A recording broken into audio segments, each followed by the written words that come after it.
Kehadiran Presiden Prabowo Subianto dalam konferensi tingkat tinggi perdamaian Gaza yang berlangsung di Mesir pada hari Senin 13 Oktober menjadi bukti nyata peran aktif Indonesia dalam mendorong terciptanya perdamaian di kawasan Timur Tengah. Ajang bergengsi ini turut dihadiri oleh sejumlah tokoh dunia seperti Presiden Amerika Serikat Donald Trump, Presiden Mesir, Presiden Turki, hingga Presiden Prancis Emmanuel Macron. KTT Perdamaian Gaza juga menjadi forum penting yang mempertemukan para pemimpin global untuk membahas langkah nyata dalam menghentikan konflik berkepanjangan di Gaza serta mendorong rekonsiliasi antar pihak yang bertikai. Apakah perdamaian ini bisa lahir dari perjanjian yang disusun oleh penjajah?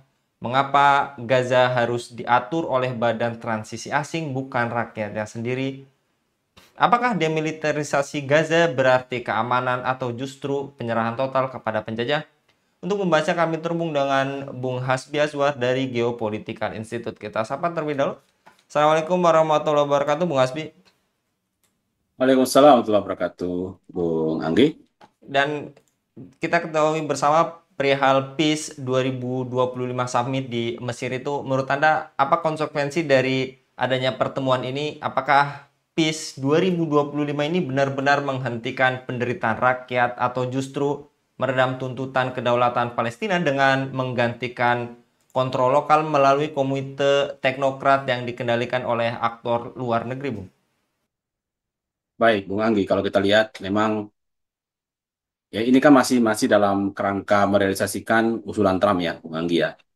21 poin itu atau 20 atau 21 poin itu berkaitan dengan gencatan senjata, kemudian pembangunan kembali Gaza termasuk juga pembentukan tim untuk apa namanya transisi atau pemerintahan di Gaza gitu. Dan jadi apa yang ada di Kairo itu kan kemarin itu adalah bagian dari eh, tindak lanjut itu, dan yang datang kan Donald Trump datang, dari Inggris datang, Italia datang ya, dari Amerika dan negara-negara koalisinya termasuk juga Amerika. Saya kira menjadi salah satu hal yang sifatnya bersejarah ya, karena biasanya kalau ada summit atau ada pertemuan-pertemuan seperti itu tuh biasanya yang datang yang kebanyakan negara Arab gitu, termasuk Turki. Kemarin juga Turki datang, Qatar juga datang, dan Indonesia mendapatkan special mention ya, mendapatkan ucapan terima kasih dari Trump karena terlihat aktif gitu. Dan itu diapresiasi kan di Indonesia juga. Nah, hanya saja kalau kita, karena ini adalah bagian dari proyek Trump atau proyek Amerika Serikat, sehingga ya sejak dari konteks itu kita sudah tidak bisa berharap bahwa ini akan menyelesaikan persoalan di Gaza. Karena perspektifnya Trump itu kan bahwa yang menjadi akar masalah di Gaza itu adalah eh, para pejuang gitu. Dalam bahasa mereka adalah kelompok pemberontak, kelompok teroris. Nah, dari perspektifnya saja itu sudah perspektif yang menyalahkan warga Gaza gitu. Sehingga padahal yang melakukan kekerasan penghancuran di Gaza itu kan ya bukan kelompok pejuang tapi adalah Israel. Dan setelah gencatan senjata pun, Bung Anggi, seminggu ini kan itu sudah eh, berapa puluh kali, bahkan ada yang menyebutkan Israel sudah melakukan pelanggaran 20 kali di Gaza. Itu baru di Gaza. Belum kita bicara tentang tepi barat gitu, yang setiap harinya kemarin baru saja kita melihat misalnya ada eh, warga tepi barat yang mereka menanam pohon zaitun, dan buah zaitunnya itu dipanen oleh orang Israel. Dan banyak kejadian-kejadian yang lain, artinya apa? Eh, apa namanya? Ini yang terjadi di Gaza, dan pelakunya adalah Israel. Nah, namun apa yang pertemuan tingkat tinggi di Kairo itu atau di Mesir itu tidak mengadres itu tidak mempersoalkan itu. Yang dipersoalkan adalah gencatan senjata, satu targetnya. Yang kedua adalah yang dipersoalkan adalah pemerintahan Hamas kan, gitu, atau pemerintahan pemerintahan di Gaza. Itu pun dalam pertemuan kemarin ya Hamas tidak dilibatkan, ya pasti tidak dilibatkan karena dianggap sebagai akar masalah. Jadi ya tidak bisa diharapkan, Bung Anggi ya, karena dari perspektifnya saja sudah perspektif Amerika Serikat, dan kalau kita katakan perspektif Amerika ya pasti Israel yang menjadi eh, kepentingan utama bagi Amerika Serikat untuk mengamankan kepentingan Israel. Nah, sehingga eh, semua proses ke depan di Gaza itu, walaupun melibatkan negara-negara Muslim mayoritas, tetap saja itu tidak menguntungkan warga Palestina. Tidak menguntungkan warga Gaza, tidak menguntungkan warga tepi barat, tapi yang diuntungkan adalah Israel dan Amerika Serikat. Gitu.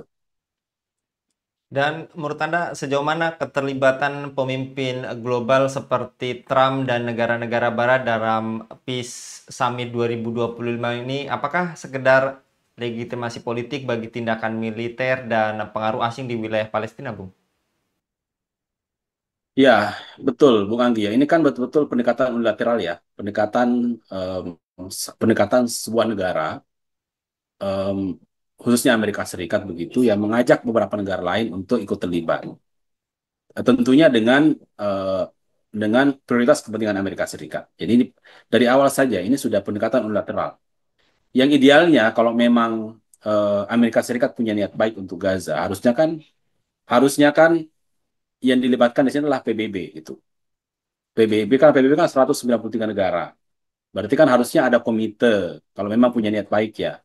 Ada komite khusus yang dibentuk di PBB eh, yang didorong oleh Amerika Serikat. Kemudian komite khusus itu mungkin bekerja sama untuk misalnya eh, mendorong gencatan senjata. Kemudian setelah itu melakukan pengawasan supaya gencatan senjata itu bisa terlaksana dengan maksimal.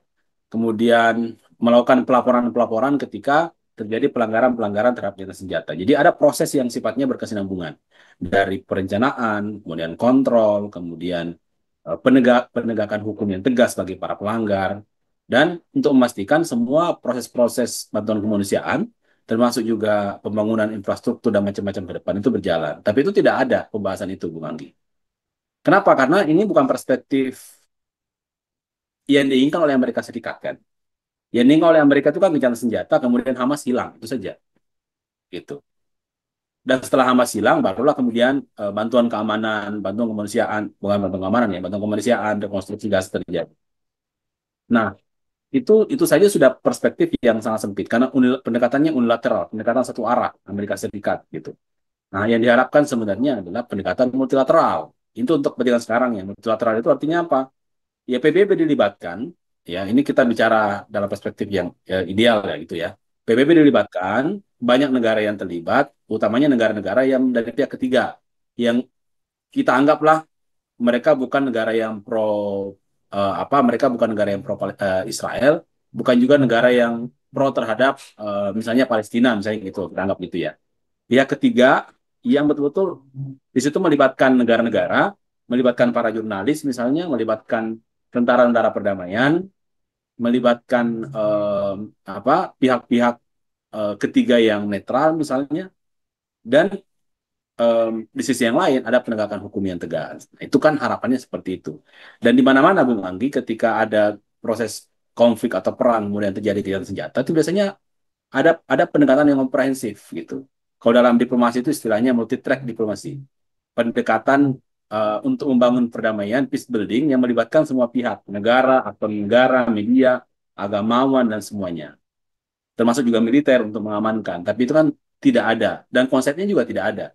Karena yang ingin dicapai oleh Trump, oleh Amerika Serikat adalah gencatan senjata terjadi, semua tahanan itu dipulangkan, setelah itu Hamas harus di stop di Gaza, kemudian setelah itu baru bantuan bisa masuk, bisa maksimal rekonstruksi. Tapi itu kan apa yang saya katakan tadi, itu cuma ada di angan-angan saja. Gitu. Kenapa? Karena sekali lagi, ini kita bicara mengenai politik internasional yang didominasi oleh negara yang kuat. Sehingga kita tidak bisa berharap itu terjadi. Sehingga pendekatannya adalah apa? Ya, seperti itu. Amerika Serikat yang mengajukan untuk kepentingan Amerika, dan negara-negara yang lain, negara-negara Muslim hanya bisa ikut. Kenapa? Karena ya hitung-hitungannya adalah siapa yang lebih kuat. Dan tentunya Amerika lebih kuat daripada negara-negara Muslim. Gitu, Bang. Jadi sekali lagi, ya tadi Bung Anggi mengatakan, ini kok pihak asing yang terlibat. Kita kan berharap begini, Bang. Ya.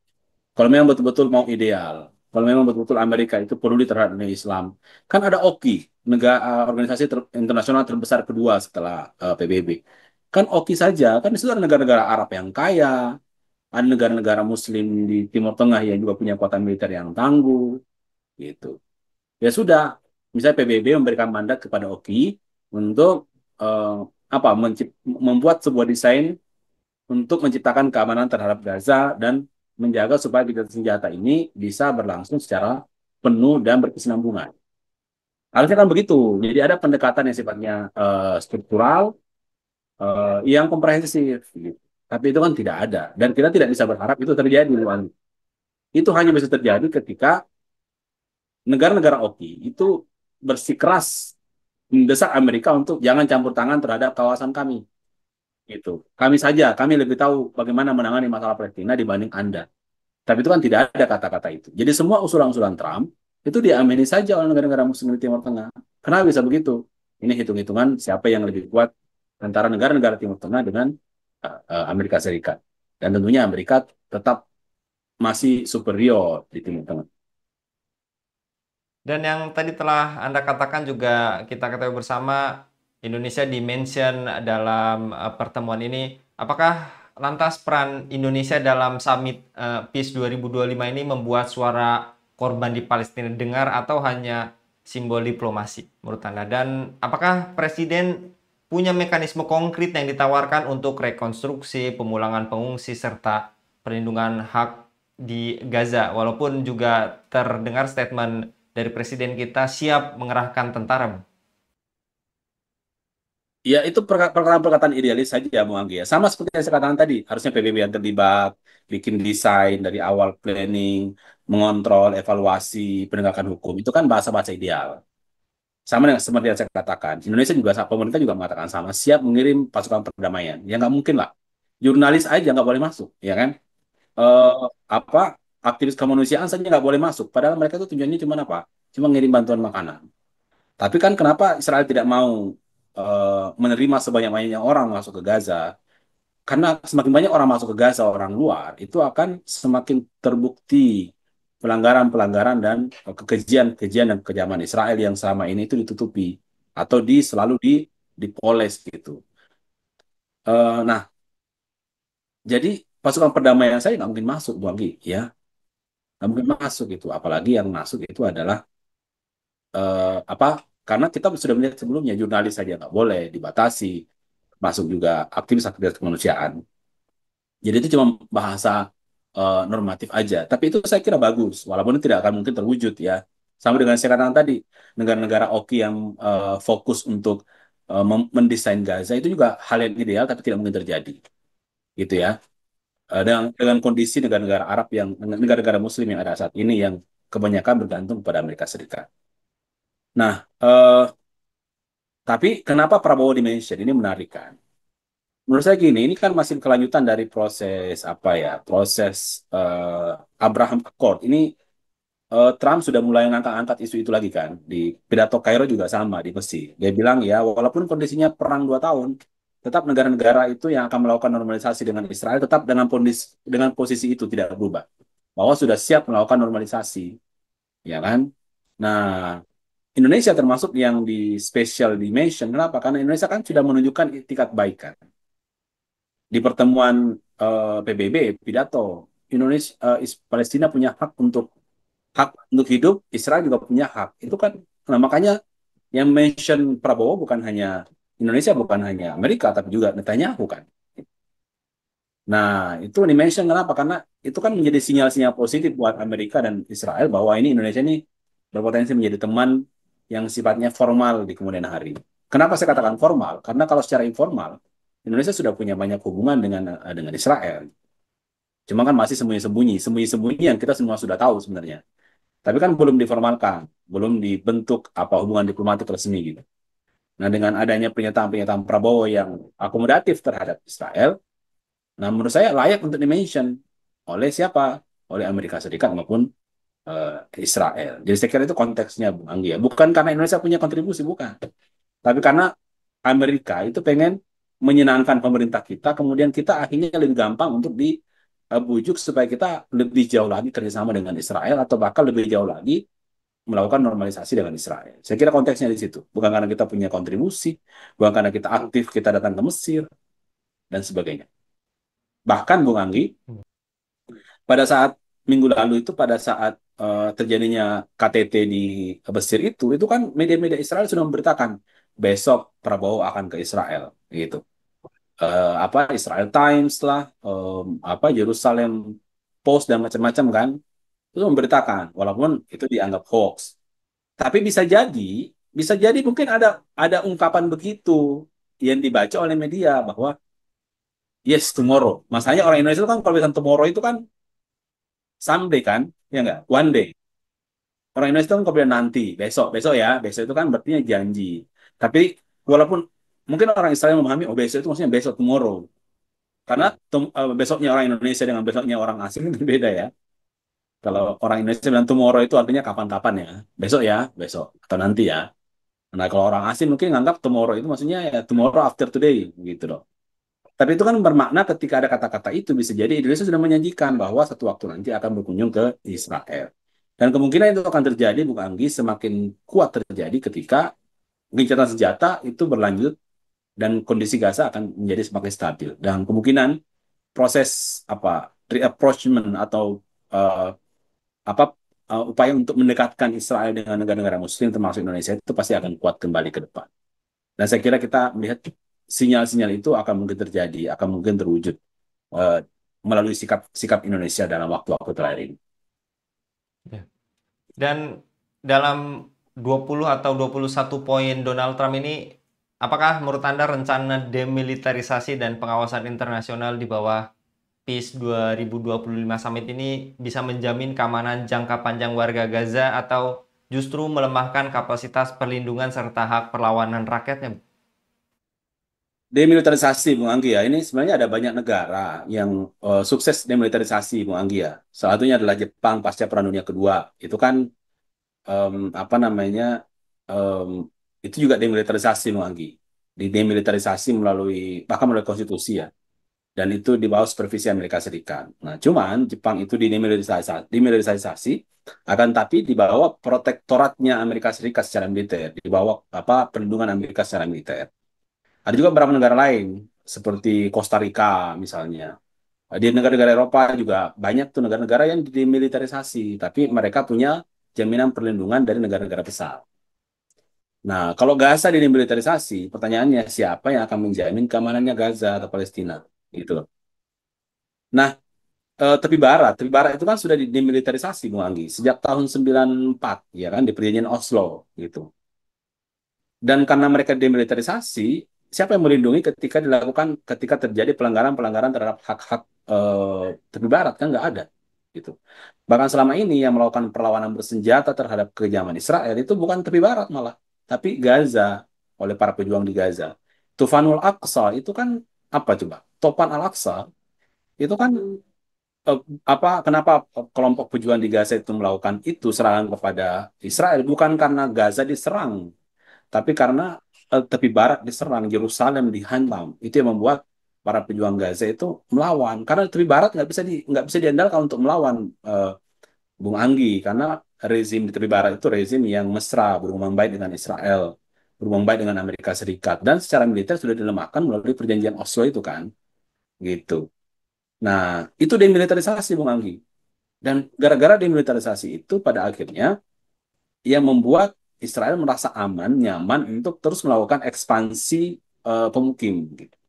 Sehingga sampai hari ini kita bisa melihat tuh wilayah tepi barat yang dulunya itu penuh dikontrol oleh eh, Palestina, sekarang sudah dikerat-kerat, sudah dipotong-potong oleh Israel melalui pemukiman-pemukiman baru yang mereka buat. Jadi demilitarisasi itu sudah terrealisasi sebenarnya di tepi barat.